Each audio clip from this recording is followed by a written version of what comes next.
Bonsoir à toutes et à tous, ravi de vous retrouver sur 8 Mont-Blanc. Il est 18h, nous sommes le vendredi 7 février 2025. Vous le savez, c'est l'heure du journal de la rédaction. Voici les titres de l'actualité ce soir. Quelles sont les habitudes de consommation des habitants du territoire du Grand Genève? 7 ans après une première étude, une nouvelle enquête a eu lieu dans ce bassin de population. Les résultats viennent d'être annoncés, analyse dans ce journal. Et puis une nouvelle adresse pour les nombreux gourmets que vous êtes certainement. Le célèbre chef Juan Arbelez débarque à Annecy où il officie désormais au restaurant de l'hôtel 4 étoiles Le Rivage où il propose une cuisine raffinée grâce à des produits sélectionnés localement. Direction donc la frontière avec la Suisse pour démarrer ce journal. Boom des achats en ligne, légère augmentation de la consommation des ménages ou encore progression des circuits courts. Voici ce qui ressort d'une enquête réalisée par le Grand Genève. Après une première étude réalisée en 2018, cette nouvelle analyse permet de comparer les habitudes et l'évolution des comportements d'achat des résidents de ce territoire binational. Kezia Poudou nous résume les points clés dans ce reportage.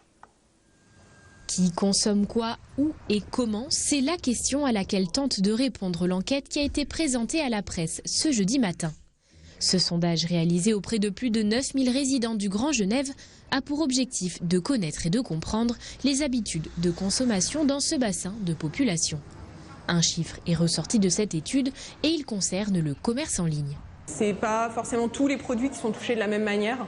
Les produits alimentaires s'en sortent plutôt bien, on continue à aller dans les commerces de proximité.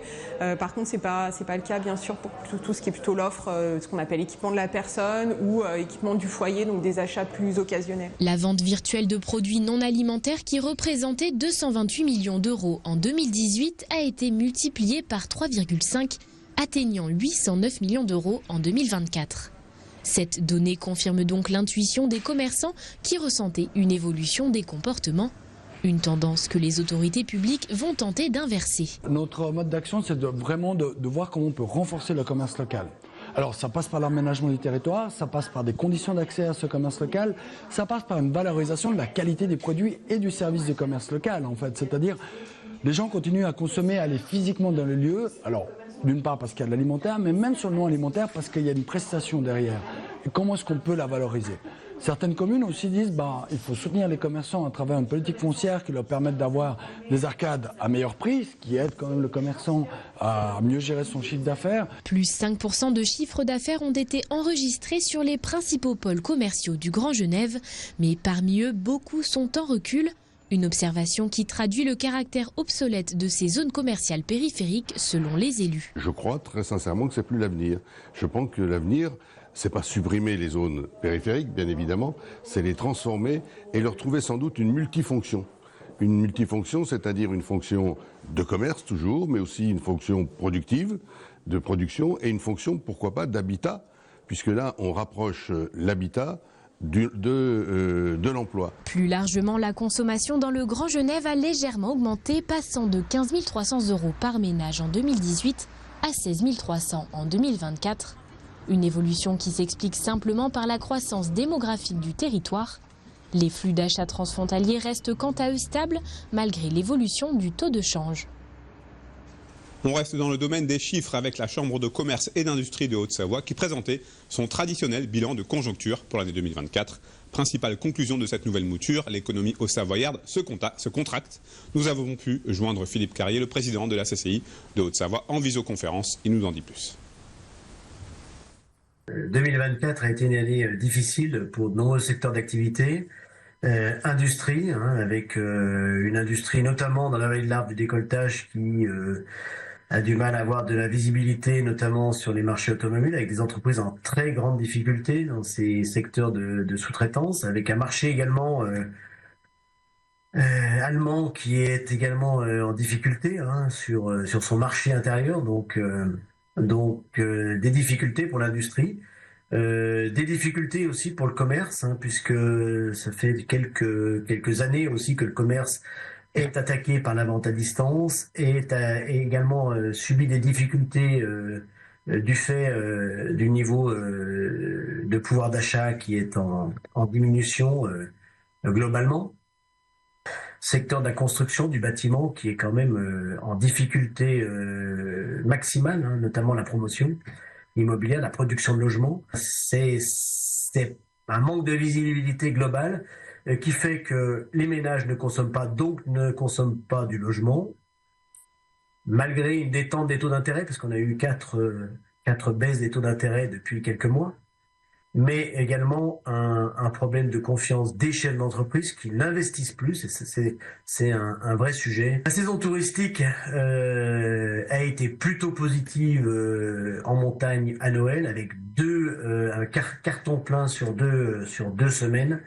Météo plus neige et 83% de taux d'occupation, donc plutôt favorable, avec des réservations également sur la semaine. Enfin, on attend le chassé-croisé demain et je pense que ça va être une belle saison. Également l'agriculture qui est plutôt dans une tendance favorable avec les IGP, les AOP, toujours aussi nos produits de qualité en Pays de Savoie. Qui sont pour certains même pratiquement en difficulté d'approvisionnement comme le reblochon, alors qu'on n'est encore pas dans la saison touristique.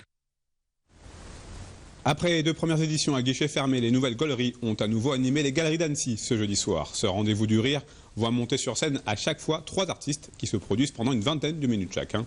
Après des têtes d'affiche comme Marine Léonardi ou Tania Dutel, le nouveau plateau a réuni ce jeudi l'habile touche-à-tout urbain, la jeune Anna Godefroy ou encore le haut-savoyard Babor. Chloé Lemeur était sur place, elle nous fait revivre cette soirée dans ce reportage. 19h30, l'installation a débuté aux nouvelles galeries d'Annecy. Ce soir, l'aile ouest se transforme en véritable comédie club pour accueillir les nouvelles gauleries. Un rendez-vous d'humour organisé pour la 3e fois après 2 premières éditions réussies en 2024. Là, pour le coup, on est complet sur les 3 dates. C'est des dates qui sont remplies très rapidement. On sera encore complet ce soir. Et puis, j'ai envie de dire, et surtout, c'est réussi parce qu'on a vu les gens sourire, on les a entendus rire, beaucoup rire. Et c'est vrai que créer des émotions positives, ça fait vraiment partie de l'ADN des événements des nouvelles galeries. Ce soir, c'est donc à guichet fermé que le spectacle va se jouer. Et en moins d'1 heure, il faut métamorphoser tout l'espace avant l'arrivée du public. C'est un petit enjeu d'arriver à transformer cet espace en scène assez agréable pour les artistes. Parce qu'il y a toujours une énergie qui circule un peu sur les spectacles de stand-up. On installe une scène de 12 mètres carrés, 300 chaises, des lumières, du son. Donc on essaie de faire en sorte que ce soit le plus cool possible pour les artistes. 21h, le show commence. Ils sont 3 humoristes à se produire sur scène pendant une vingtaine de minutes. Et c'est le taunin Clément Béru, alias Babor l'éléphant, qui ouvre le bal. J'ai découvert le slogan de ma ville que je connaissais pas. Le slogan de Thônes, c'est Thônes entre lac et montagne. Alors, je ne sais pas qui est la personne qui a trouvé ce slogan, mais je trouve ça très fort en seulement 5 mots de dire 2 trucs qu'il n'y a pas vraiment à Thônes. Après des années à séduire les internautes sur Twitter et YouTube, c'est une première vraie scène pour le Haut-Savoyard qui vient ici défendre son style en direct. J'aborde pas mal de sujets, l'écologie, ma calvitie, le fait d'être père. Les gens disent souvent que j'ai un humour un peu absurde, un peu taquin. Il y a un peu d'humour noir aussi. J'essaye de doser, de varier un peu les styles. Comme j'ai commencé il n'y a pas si longtemps, je suis encore dans la phase où j'essaye d'affiner mon style. Je cherche encore mon positionnement dans ce nouveau milieu. À ses côtés ce soir-là également le touche-à-tout Urbain Curti et la jeune brestoise Anna Godefroy. Un plateau d'artistes qui a largement conquis le public. J'ai bien aimé l'humour masculin ce soir. La dernière fois, c'était 100% féminin et là, j'ai bien aimé découvrir les 2 hommes. C'est la première fois que je fais ça. C'est la première fois que je participe à ce type d'événement et je trouve que c'est vraiment excellent. Et je reviendrai. Ils avaient tous un humour différent, un local, donc c'était marrant avec des petites vannes plus pour les gens d'ici, donc c'était rigolo. Et puis, oui, ils avaient chacun leur style, donc c'était vraiment chouette, une bonne soirée. Pour l'instant, aucune autre date n'a encore été fixée. Mais d'autres rendez-vous du rire comme celui-ci sont d'ores et déjà prévus dans les prochains mois. C'est une nouvelle adresse gourmande à Annecy. Depuis quelques jours, le restaurant de l'hôtel Le Rivage a rouvert ses portes avec une carte revisitée et surtout signée par le célèbre chef colombien Juan Arbeláez. Viande au brasero, légumes de saison grillés ou encore poissons du lac. L'idée est de mettre en valeur des produits locaux cuisinés avec simplicité grâce à la petite touche personnelle de l'ancien candidat de Top Chef. Chloé Lemeur est allé constater tout cela sur place. Reportage.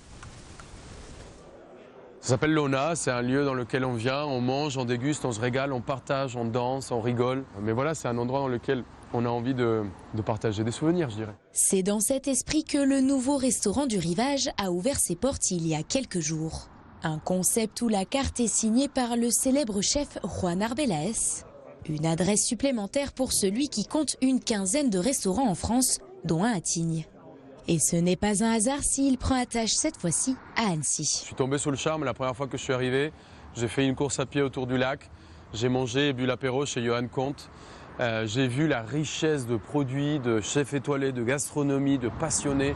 C'est une région qui me va, mais comme un gant, quoi. C'est parfait. Si le but n'est pas de totalement remanier l'ancienne carte, le chef colombien souhaite surtout y apporter sa petite touche en utilisant les produits du coin. On va essayer de les rendre un peu sexy avec un tout petit twist. C'est prendre des recettes qui nous ont suivis depuis très longtemps. C'est cette œuf maillot qui peut être des fois un peu vue de travers, mais qu'on va rendre sexy avec des œufs de truite du lac Léman. On va essayer de prendre ce ceviche qui, moi, me suit depuis très très longtemps, avec un poisson du lac, cette viande un peu confite qui va nous réchauffer et fumer tout simplement pendant des heures au feu de bois. Une cuisine classique mais qui se veut généreuse et donc twistée façon Juan Arbeláez. Parmi les créations les plus plébiscitées par les clients, la poêlée de champignons sautés au beurre et à l'ail. La originalité, je pense, c'est plutôt sur les pesto de cresson, que ça donne un peu une touche un peu plus intéressante sur les plats.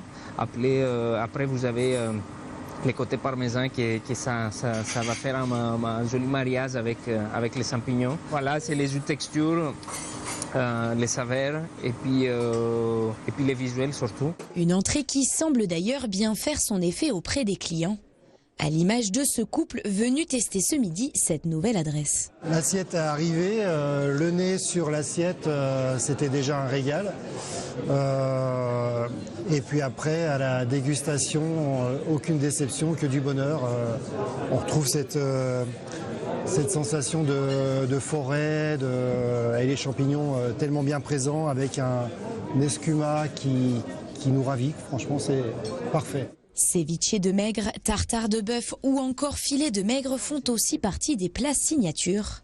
Et pour les adeptes de viande, pas de panique, aubrac, takumi ou encore galice maturée à la flamme sont également au menu. À consommer sans modération. C'est la fin de cette édition. Merci à vous pour votre fidélité à l'information sur 8 Mont Blanc. Merci à toute l'équipe pour son aide. Tout de suite après ce journal, la météo de Thierry Paulme. Un événement à noter dans vos agendas. Ce samedi, nous vous proposons de suivre en direct les championnats du monde de snowbike du côté de Châtel pour la deuxième édition de cette compétition. Rendez-vous sur notre antenne et sur nos pages Facebook et YouTube. Rendez-vous à partir de 9h pour le Super G et 18h pour le Dual Slalom. Une compétition que j'aurai le plaisir de commenter. La semaine prochaine, vous retrouverez Chloé Lemeur pour le journal. Passez un très bon week-end.